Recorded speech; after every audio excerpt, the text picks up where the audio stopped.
penutupnya Pak Refli Harun. Ya, Assalamualaikum warahmatullahi wabarakatuh.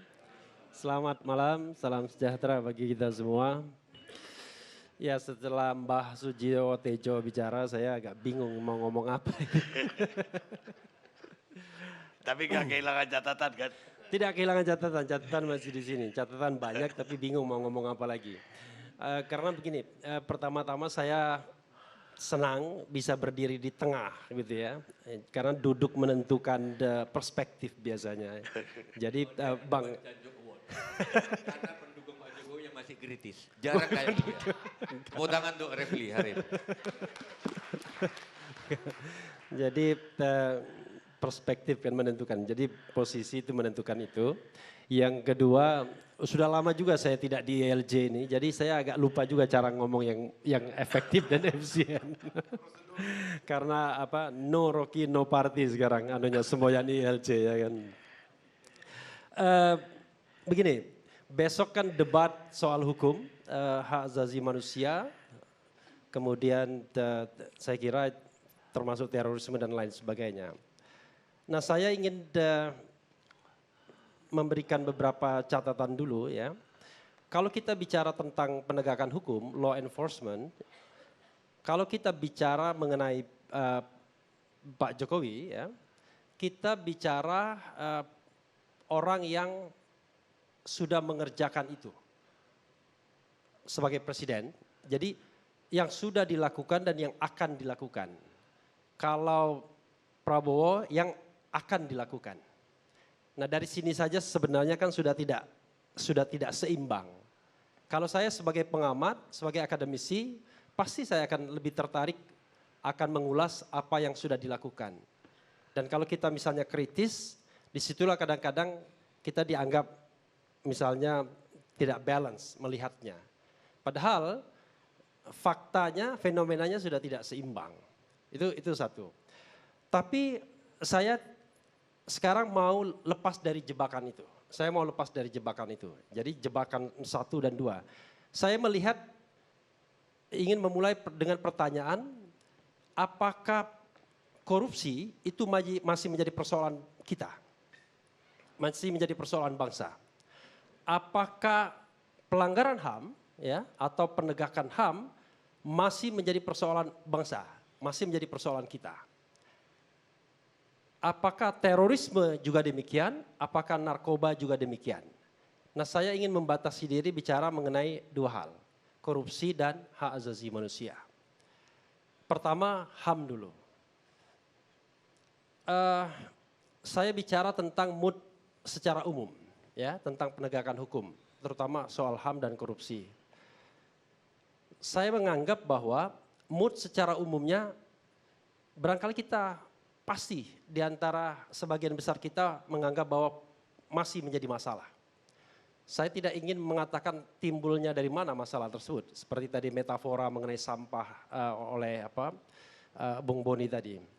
Tetapi intinya adalah itu masih menjadi masalah. Demikian juga soal HAM. Persoalannya adalah apakah kita punya strategi untuk mengatasi itu? Apakah kita punya strategi untuk yang barangkali lebih paradigmatik, lebih breakthrough? Karena kalau strateginya biasa-biasa saja, maka kita tidak akan pernah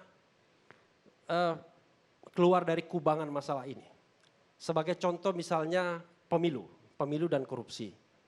Saya selalu mengulangi terus, saya termasuk yang tidak yakin bahwa pemilu 2019 nanti adalah pemilu yang konstitusional, yaitu pemilu yang jujur dan adil. Karena jujur dan adil itu pasti tidak ada money politicsnya. Tapi di ruangan ini, ada nggak yang bisa menjamin kira-kira bahwa nanti calon 01 dan calon 02 itu tidak melakukan money politics? Nah, saya tidak yakin. Karena kita sudah sampai pada tahap keyakinan bahwa kalau Anda money politics, Anda belum tentu dipilih. Tapi kalau Anda tidak money politics, Anda sudah pasti tidak dipilih. Jadi paradigmanya sudah begitu. Jadi kalau kita money politics belum tentu dipilih, Tapi kalau tidak money politics, kita tidak akan dipilih. Karena itu money politik itu seperti orang gambling saja. Beri, pasti ada choice. Mungkin dipilih, mungkin tidak. Tapi kalau tidak money politics, Anda tidak akan dipilih. Karena itulah kemudian saya menganggap bahwa tantangan kita untuk mengatasi soal korupsi ini, tantangan hulu dan hilir. Jadi hulunya sendiri, inputnya itu sudah sangat koruptif. Proses untuk menghadirkan pemimpin, baik di level eksekutif, presiden dan wakil presiden, level legislatif, tingkat pusat DPR, kemudian level DPD, DPRD itu sendiri sudah sangat koruptif. Nah inilah persoalan bangsa yang menurut saya kita harus selesaikan. Dan saya tidak melihat bahwa misalnya undang-undang yang dihasilkan oleh DPR itu mampu menyelesaikan itu, paling tidak ada SOP yang bisa menyelesaikan itu. Karena saya selalu mengkritik yang namanya electoral law enforcement itu memang dibikin tumpul di ujungnya. Makanya ada paradoks di sana. Banyak sekali money politics, tapi tidak ada yang kemudian dihukum atau didiskualifikasi karena melakukan money politics. Itu kan paradoks berpemilu kita. Padahal semua orang yakin money politik terjadi di mana-mana. Dan hukum mengatakan kalau Anda money politics maka Anda akan didiskualifikasi. Tapi paradoksnya adalah kita yakin money politics tapi tidak ada satupun yang didiskualifikasi. Jadi itu persoalannya. Nah karena itu HAM juga begitu. HAM juga begitu. Nanti saya akan bicara mengenai soal strategi apa ke depan. Saya merasa bahwa mungkin jangan-jangan mood saya saja mengatakan setiap pemimpin yang hadir, entah itu nanti Jokowi atau 01, 02, itu tidak menganggap bahwa penyelesaian masalah HAM masa lalu itu adalah soal yang penting. Penting untuk didiskusikan, tapi barangkali tidak penting untuk dikerjakan. Sebagai contoh misalnya, kalau kita ingat bahwa Undang-Undang KKR itu, Komisi Kebenaran dan Rekonsiliasi, itu sudah dibatalkan oleh Mahkamah Konstitusi tahun 2006. Tahun 2006 dibatalkan. Kenapa dibatalkan? Karena undang-undang itu membarter pengampunan dengan ganti rugi. Jadi kalau mau bisa memberikan ganti rugi, Anda akan diampuni. Padahal Komisi Kebenaran itu sebenarnya tidak menggantikan peran pengadilan HAM. Tapi kalau dia misalnya mau mengungkapkan kesalahannya dalam Komisi Kebenaran, mungkin dia akan dapat insentif ketika di pengadilan HAM. Misalnya hukumannya lebih ringan dan lain sebagainya. Tetapi undang-undang itu membarter. Kalau Anda mau ke KKR, Anda memberikan ganti rugi, Anda ngopeni orang yang dilanggar, maka kemudian Anda barangkali tidak akan dihukum. Makanya kemudian dalam standar internasional, undang-undang seperti ini undang-undang yang melanggar HAM. Karena itu dibatalkan.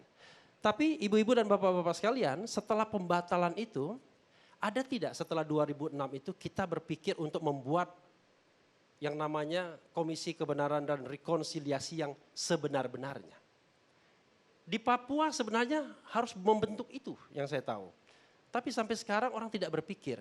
Jadi kalau kita bicara tentang penegakan HAM, ya, termasuk penegakan HAM masa lalu, maka bangkitkan dulu mood yang positif bahwa memang siapapun yang terpilih akan mengerjakan itu. Karena kalau tidak ada gunanya, dia hanya akan menjadi pembicaraan terus menerus. Itu satu. Kemudian mengenai korupsi dan HAM juga termasuk, persoalan kita terbesar adalah kita tidak ada yang namanya politik lustrasi. Jadi lustrasi itu clear cut antara masa lalu dan masa sekarang. Ketika misalnya rezim otoriter tumbang pada tahun 98, maka harusnya yang terangkut pada kekuasaan yang baru itu adalah orang-orang yang relatively tidak terlibat pada rezim masa lalu semua. Maka kemudian ada cut off, ada clear cut. Tapi yang masalahnya adalah hari ini blended. Kalau kita bicara korupsi, ya di istana juga mungkin ada koruptornya. Mungkin belum dihukum saja. Di oposisi juga banyak. Maka kemudian ketika kita melontarkan satu gagasan untuk pemberantasan korupsi yang lebih paradigmatik, yang lebih substantif, yang tidak ketengan misalnya, maka akan banyak sekali yang orang yang menolak. Dan menolak bisa saja lingkungan istana, lingkungan legislatif, lingkungan orang-orang yang berpengaruh. Demikian juga ketika kita mengajukan proposal untuk misalnya penegakan HAM masa lalu, begitu juga. Jadi muter-muter di sana. Oke, kita sudah menghadapi hal seperti itu. Mulai dari kemarin sampai hari ini. Lalu, apa yang bisa kita lakukan? Ini appeal saya terhadap siapapun presiden yang terpilih. Makanya enak duduk di tengah, ya kan?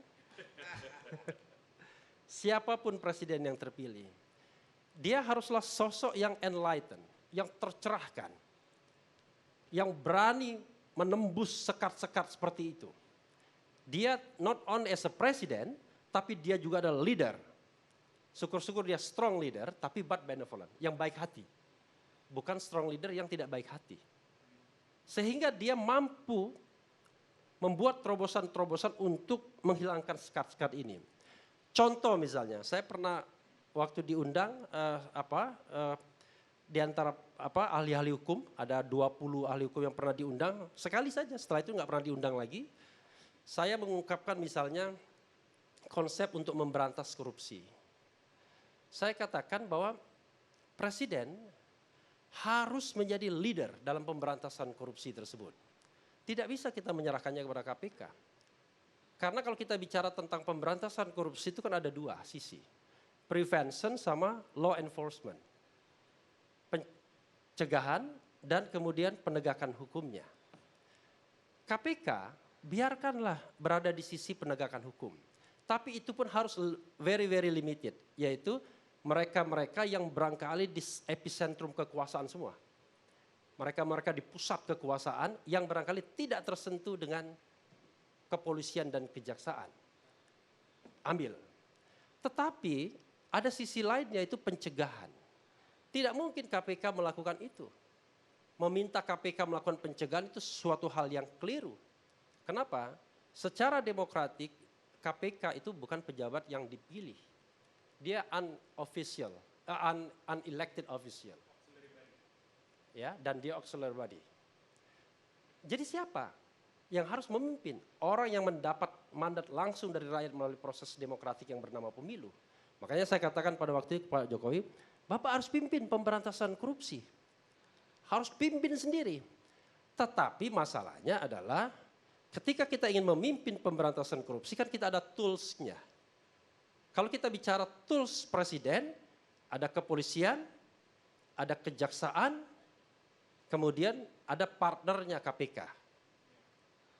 Nah persoalannya adalah sejauh mana seorang presiden memiliki kontrol yang kuat terhadap kepolisian dan kejaksaan. Saya pernah menulis misalnya di buku saya mengenai saya berharap bahwa siapapun presiden yang terpilih nanti ketika dia mau membentuk kabinet,